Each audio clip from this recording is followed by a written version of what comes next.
Tahukah kamu bahwa lebih dari 60% orang dewasa di Indonesia hidup dengan hutang karena kebiasaan pengelolaan uang yang buruk? Simak video ini untuk mengetahui 6 kesalahan besar yang sering membuat uang kita hilang begitu saja.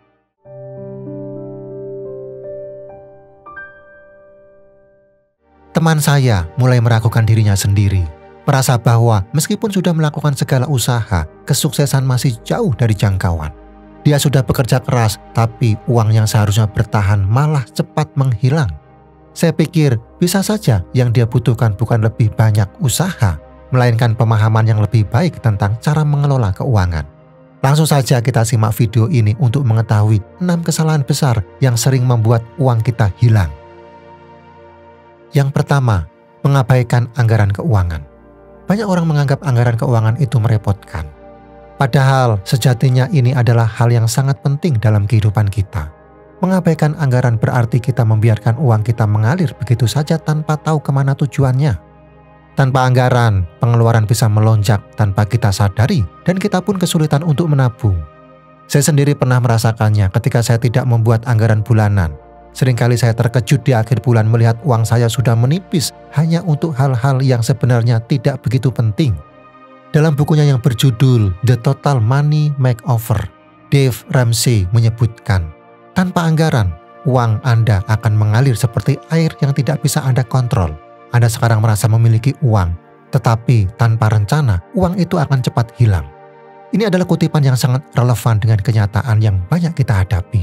Tanpa adanya pengaturan yang jelas, pengeluaran kita bisa saja mengarah ke hal-hal yang tidak penting, dan kita akan terjebak dalam siklus keuangan yang tidak sehat. Penerapan kutipan ini adalah kehidupan sehari-hari sangat sederhana, namun membutuhkan konsistensi. Membuat anggaran bulanan bukan hanya tentang mencatat pengeluaran, tetapi juga tentang membuat prioritas. Apa yang harus kita belanjakan terlebih dahulu dan apa yang bisa ditunda? Bagaimana kita bisa menabung sedikit demi sedikit bahkan jika itu hanya jumlah kecil setiap bulan? Anggaran memberi kita kendali atas keuangan yang memungkinkan kita untuk bertindak lebih bijak. Coba renungkan sejenak, apakah kamu sudah cukup konsisten dengan kebiasaan mengatur anggaran keuangan? Apakah kamu sudah memprioritaskan untuk menyisihkan uang untuk tabungan? Atau malah cenderung mengabaikan hal ini karena merasa terlalu rumit? Dengan anggaran yang tepat, kita bisa lebih bijak dalam mengelola uang, mengurangi pemborosan, dan bahkan menabung untuk masa depan yang lebih baik. Saya mengajak kamu untuk mulai membuat anggaran sekarang. Tidak hanya untuk bulan depan, tetapi sebagai kebiasaan yang akan membawa dampak besar dalam jangka panjang. Yang kedua, terjebak dalam gaya hidup konsumtif. Dalam dunia yang serba cepat ini, kita seringkali merasa tergoda untuk mengikuti gaya hidup konsumtif yang tampaknya menyenangkan. Kita seringkali membeli barang yang sebenarnya tidak kita butuhkan hanya karena tren, atau melihat orang lain memilikinya dan merasa seolah kita harus ikut serta. Saya pun pernah merasakannya. Belanja sembarangan yang hanya memenuhi keinginan sementara, tetapi merugikan kondisi keuangan kita dalam jangka panjang. Kebiasaan ini lama-kelamaan bisa menguras tabungan kita tanpa kita sadari. Namun mari kita lihat contoh dari sebuah perusahaan yang berhasil keluar dari krisis akibat kebiasaan konsumtif yang tidak terkendali dan akhirnya mencapai pertumbuhan yang signifikan. Beberapa tahun yang lalu, sebuah perusahaan retail besar yang dulunya menjadi pemimpin pasar di bidang fashion terjebak dalam gaya hidup konsumtif dalam operasional mereka. Mereka terus-menerus berinvestasi dalam stok barang dengan gaya dan tren yang berganti cepat, mengikuti apa yang ada di pasar tanpa memikirkan nilai jangka panjang. Hal ini mengarah pada kerugian besar dan stok barang yang tidak terjual. Di tengah stagnan, manajemen perusahaan menyadari bahwa mereka perlu mengubah pola pikir mereka. Alih-alih mengikuti tren yang seringkali hanya bersifat sementara, mereka memutuskan untuk fokus pada kualitas, keberlanjutan, dan pengalaman pelanggan yang lebih bermakna. Langkah pertama yang mereka ambil adalah berfokus pada penciptaan produk yang lebih tahan lama dan memberikan nilai lebih dari konsumen. Mereka juga mulai berinvestasi dalam pengalaman belanja yang menyenangkan, serta memperkenalkan program loyalitas yang lebih berfokus pada pemberdayaan pelanggan daripada hanya sekedar menawarkan diskon. Selain itu, perusahaan ini mulai mengedukasi karyawannya dan pelanggan tentang pentingnya memilih produk yang memiliki nilai jangka panjang, bukan hanya mengikuti apa yang sedang populer. Tantangan terbesar yang mereka hadapi adalah merubah mindset, baik di kalangan manajemen maupun konsumen. Mereka harus berani mengubah citra dan tidak takut untuk kehilangan sebagian pelanggan yang lebih fokus pada tren jangka pendek. Meskipun begitu, upaya ini membuahkan hasil. Dalam beberapa tahun, mereka tidak hanya berhasil meningkatkan penjualan, tetapi juga mendapatkan pengakuan atas komitmen mereka terhadap keberlanjutan dan kualitas. Dari kisah ini, kita bisa belajar bahwa terkadang untuk keluar dari kebiasaan yang mengarah pada stagnan, kita perlu mengambil langkah berani yang tidak selalu populer. Dalam hidup pribadi atau karir kita, apakah kita sudah cukup sadar tentang gaya hidup konsumtif yang seringkali mengubah sumber daya kita, baik itu waktu, uang, atau energi? Apa yang bisa kita lakukan untuk berfokus pada hal-hal yang memberi nilai jangka panjang? Seperti investasi pada diri sendiri, pengalaman hidup yang bermakna, dan keputusan yang lebih bijak dalam pengelolaan keuangan. Cobalah untuk merenung sejenak. Apakah kamu sudah terjebak dalam pola hidup konsumtif yang hanya mengarah pada kepuasan sementara? Apa langkah-langkah kecil yang bisa kamu ambil untuk berfokus pada tujuan yang lebih besar dan lebih bermakna, baik dalam kehidupan pribadi maupun karir? Ingat, kebahagiaan sejati tidak datang dari barang-barang yang kita miliki, tetapi dari pengalaman dan investasi pada diri kita sendiri. Yang ketiga, tidak menyisihkan dana darurat. Kita seringkali berpikir bahwa hal buruk tidak akan terjadi pada kita. Kita cenderung merasa aman dan nyaman, tanpa mempersiapkan diri untuk kemungkinan tak terduga. Namun kenyataannya, hidup bisa berubah dalam sekejap. Kecelakaan, sakit, atau kehilangan pekerjaan bisa datang tanpa diundang. Saya pun pernah merasakannya, bagaimana hidup bisa tiba-tiba terbalik saat saya tidak memiliki dana darurat yang cukup. Tanpa persiapan ini, kita bisa terjebak dalam masalah finansial yang lebih besar. Sekarang mari kita ambil contoh dari sebuah fabel yang mengandung banyak pelajaran berharga. Salah satu fabel yang cukup terkenal adalah Si Anak Gajah dan Si Kera. Dalam cerita ini, si anak gajah yang sedang bermain di hutan sering merasa dirinya kuat dan tidak membutuhkan persiapan apapun untuk menghadapi masa depan. Sementara itu, si kera yang lebih bijak, meskipun tubuhnya kecil dan lemah, selalu menyisihkan waktu untuk mengumpulkan makanan untuk musim hujan yang datang secara tiba-tiba. Saat musim hujan datang, anak gajahnya tidak pernah menyimpan apa-apa kesulitan bertahan hidup. Sementara itu, si kera yang bijaksana bisa bertahan dengan tenang karena telah mempersiapkan diri. Si anak gajah yang awalnya meremehkan perlunya persiapan, akhirnya belajar bahwa hidup tidak selalu berjalan sesuai rencana. Dengan bantuan si kera, anak gajah menyadari bahwa membuat persiapan lebih dulu, seperti mengumpulkan makanan dan bertindak lebih bijaksana, jauh lebih baik daripada menunggu sampai masalah datang dan menyusahkan. So, apa yang bisa kita pelajari dari fabel ini? Dalam kehidupan nyata, kita seringkali terlena dengan kenyamanan saat segala sesuatunya berjalan lancar. Kita sering berpikir bahwa masalah besar tidak akan datang pada kita, sehingga kita mengabaikan pentingnya dana darurat. Padahal hidup selalu penuh ketidakpastian, dan tanpa persiapan, kita bisa terjebak dalam situasi yang sangat sulit. Pernahkah kamu merasa bahwa kamu lebih sering terburu-buru atau mengabaikan persiapan yang diperlukan untuk masa depan? Apakah kamu cenderung menunda-nunda atau meremehkan hal-hal yang seharusnya disiapkan? Seperti si anak gajah dalam fabel ini, kita seringkali merasa tidak perlu mempersiapkan diri, padahal tindakan preventif seperti menyisihkan dana darurat bisa memberikan ketenangan hati dan stabilitas keuangan saat situasi tak terduga datang. Saya mengajak kamu untuk mulai merenung sejenak. Apakah kamu sudah mulai menyiapkan dana darurat untuk menghadapi hal-hal yang tak terduga? Jika belum, saatnya untuk mulai memikirkan langkah-langkah kecil untuk melindungi masa depanmu.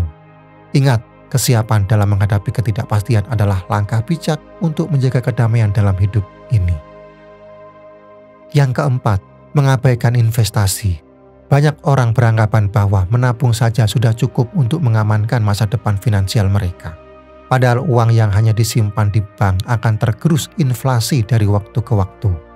Saya pun pernah berpikir bahwa menabung di tabungan biasa sudah cukup, hingga akhirnya saya menyadari bahwa uang yang disimpan tanpa adanya pertumbuhan akan membuat kita tertinggal. Ketika saya mulai berinvestasi, saya menyadari betapa pentingnya membuat uang kita bekerja lebih keras untuk masa depan yang lebih stabil dan lebih sejahtera. Dalam bukunya Rich Dad Poor Dad, Robert Kiyosaki berkata, menabung hanya membuatmu aman, tetapi tidak membuatmu kaya. Kekayaan datang dari pengertian tentang aset, dan investasi adalah cara kita untuk membuat uang bekerja untuk kita. Ini adalah kutipan yang sangat relevan dengan tema investasi. Kiyosaki menekankan bahwa menabung memang penting, tetapi hanya dengan investasi kita bisa membuat uang kita tumbuh dan berkembang. Tanpa investasi, kita hanya berfokus pada menyimpan, Sementara inflasi terus merusak daya beli uang yang kita simpan. Penerapan kutipan ini dalam kehidupan sehari-hari sangat penting, terutama di dunia yang terus berubah ini. Uang yang kita simpan di bank memang aman, tetapi jika kita hanya mengandalkan cara tersebut, kita bisa kehilangan peluang untuk mencapai tujuan finansial yang lebih besar. So, investasi bukanlah hal yang hanya bisa dilakukan oleh orang kaya atau orang yang berisiko tinggi. Kita semua bisa mulai berinvestasi bahkan dengan langkah kecil. Ada banyak jenis investasi yang bisa disesuaikan dengan kebutuhan dan kemampuan kita, mulai dari saham, reksadana, hingga investasi properti. Kuncinya adalah konsistensi. Investasi bukanlah tentang keberuntungan, tetapi tentang ketekunan dalam membuat keputusan yang bijaksana dan berani mengambil langkah-langkah yang bermanfaat untuk jangka panjang. Pikirkan tentang kebiasaan yang bisa kita bangun untuk memulai investasi. Apakah kamu sudah mulai berinvestasi? Atau masih merasa ragu dan takut? Apa yang bisa kamu lakukan hari ini untuk memulai langkah pertama dalam berinvestasi? Saya mengajak kamu untuk mulai merenung. Apakah kamu sudah cukup konsisten dalam berinvestasi atau kamu lebih nyaman dengan menyimpan uang di tempat yang aman tanpa memikirkan pertumbuhannya? Ingat, investasi bukanlah tentang seberapa banyak uang yang kamu punya, tetapi tentang bagaimana kamu bisa membuat uang bisa bekerja lebih keras untuk masa depan yang lebih stabil. Yang kelima, meminjam uang untuk keperluan konsumtif. Pernah kamu merasa begitu lelah bekerja keras, namun hasilnya tidak sesuai dengan harapan? Seperti berjalan di tempat, seolah apa yang kamu lakukan tidak membuahkan hasil yang berarti. Saya pernah merasakannya dan terjadi saat saya terjebak dalam lingkaran hutang konsumtif. Saat itu saya merasa perlu memenuhi kebutuhan yang tak pernah habis dan terjebak dalam pembelian barang yang mahal menggunakan kartu kredit. Rasanya seperti mengejar sesuatu yang tidak pernah cukup, dan saya sering kali merasa bahwa uang yang saya miliki selalu habis untuk hal-hal yang tidak benar-benar penting. Kebiasaan itu mulai memberi dampak yang besar pada kehidupan saya. Setiap bulan, saya terpaksa harus membayar cicilan yang terus menumpuk, dan bunga kartu kredit semakin menambah beban finansial. Saya terjebak dalam pola pikir bahwa membeli barang-barang itu akan memberi kebahagiaan sementara. Namun kenyataannya justru membuat saya merasa semakin tertekan dan terjebak dalam hutang yang tak berujung.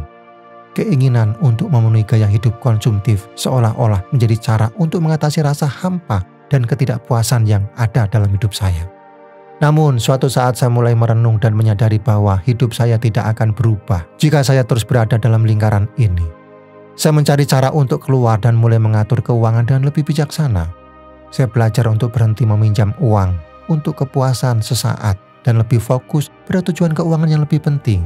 Saya mulai menyisihkan uang untuk hal-hal yang benar-benar penting dan mulai berpikir panjang tentang bagaimana uang saya bisa digunakan dengan lebih bijak.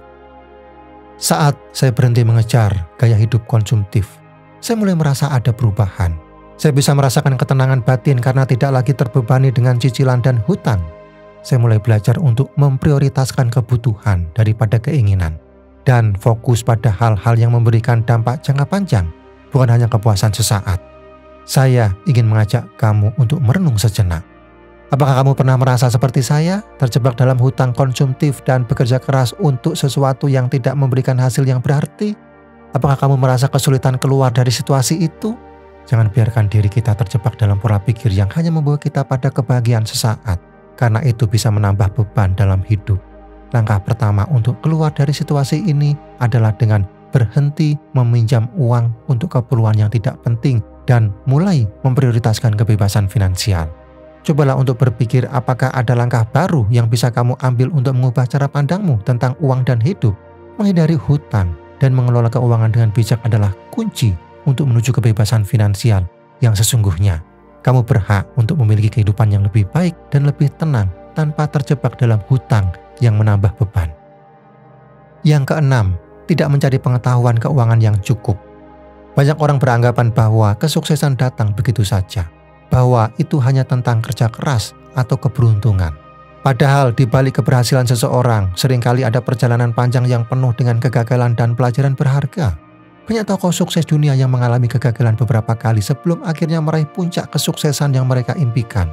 Salah satu contohnya yang sangat inspiratif adalah seorang tokoh yang tidak banyak dikenal oleh kebanyakan orang, yaitu Walt Disney. Walt Disney yang kita kenal sebagai pendiri Disney pernah mengalami berbagai kegagalan besar sebelum mencapai kesuksesan.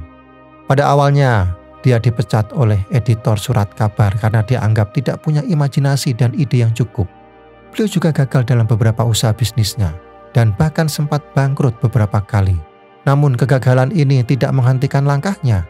Sebaliknya, Disney terus belajar dan setiap kegagalan mengasah pengetahuannya dan akhirnya menciptakan salah satu kerajaan media dan hiburan terbesar di dunia. Statistik menunjukkan bahwa lebih dari 80% orang sukses pernah mengalami kegagalan besar dalam hidup mereka sebelum akhirnya menemukan formula keberhasilan mereka. Bahkan menurut riset yang dilakukan oleh Thomas Edison, salah satu penemu terbesar sepanjang masa, ia pernah mengatakan, "Saya tidak gagal. Saya hanya menemukan 10.000 cara yang tidak berhasil." Ini menunjukkan bahwa kegagalan adalah bagian tak terpisahkan dari kesuksesan. Dan hal tersebut memberikan kita pelajaran berharga jika kita mau belajar. Lalu apa hubungannya dengan keuangan? Sama halnya dengan Disney atau Edison yang harus belajar dan mencoba lagi setelah kegagalan. Kita juga harus belajar tentang pengelolaan keuangan untuk mencapai kesuksesan finansial. Ketika saya tidak tahu bagaimana cara mengelola uang dengan bijak, saya sering terjebak dalam kesalahan-kesalahan yang sebenarnya bisa dihindari. Tanpa pengetahuan yang cukup, kita cenderung mengambil keputusan finansial yang salah, yang malah membawa kita pada kerugian. So, mengapa kita seringkali mengabaikan pentingnya pendidikan keuangan? Banyak orang yang merasa bahwa mereka bisa mengandalkan insting atau hanya belajar dari pengalaman langsung. Padahal seperti halnya para tokoh besar yang belajar dari kegagalan, kita pun perlu pengetahuan yang tepat agar bisa menghindari jebakan-jebakan finansial. Dengan pemahaman dasar-dasar keuangan, kita bisa mengelola keuangan dengan lebih bijaksana, membuat keputusan yang lebih tepat, dan menghindari kesalahan yang bisa merugikan kita. Saya mengajak kamu untuk merenung sejenak. Apakah kamu sudah cukup mencari pengetahuan tentang keuangan? Atau justru mengabaikannya dengan alasan bahwa itu tidak penting? Belajar dari kegagalan bukan hanya tentang menghindari kesalahan yang sama, tetapi juga tentang bagaimana kita bisa bangkit lebih kuat dan lebih bijaksana. Seperti halnya tokoh sukses yang tak terhitung jumlahnya, kita pun bisa belajar dan tumbuh dari setiap kegagalan yang kita alami, termasuk dalam hal pengelolaan keuangan. Kegagalan bukan akhir, melainkan titik awal untuk belajar lebih banyak dan lebih baik. Sekarang, mari kita merenung sejenak. Apakah kamu pernah melakukan kesalahan-kesalahan yang sama dalam hidupmu? Kadang kita terjebak dalam pola pikir bahwa uang adalah segala-galanya. Padahal yang kita cari seringkali adalah ketenangan, bukan sekedar kepemilikan. Seperti yang dikatakan oleh Albert Einstein, kehidupan yang sederhana adalah kunci menuju kebahagiaan sejati. So, apa yang sebenarnya kamu cari dengan uang yang kamu peroleh? Apakah itu memberi rasa aman dan kebahagiaan sejati? Atau hanya sekedar memenuhi keinginan sesaat? Terkadang kita perlu berhenti sejenak dan bertanya pada diri sendiri, apa yang benar-benar penting dalam hidup ini? So, jika kamu ingin memulai perubahan, sekarang adalah waktunya. Mari kita bersama-sama belajar dari kesalahan dan tumbuh lebih bijaksana. Tekan like jika kamu merasa terinspirasi dan bagikan video ini dengan orang-orang yang kamu sayangi.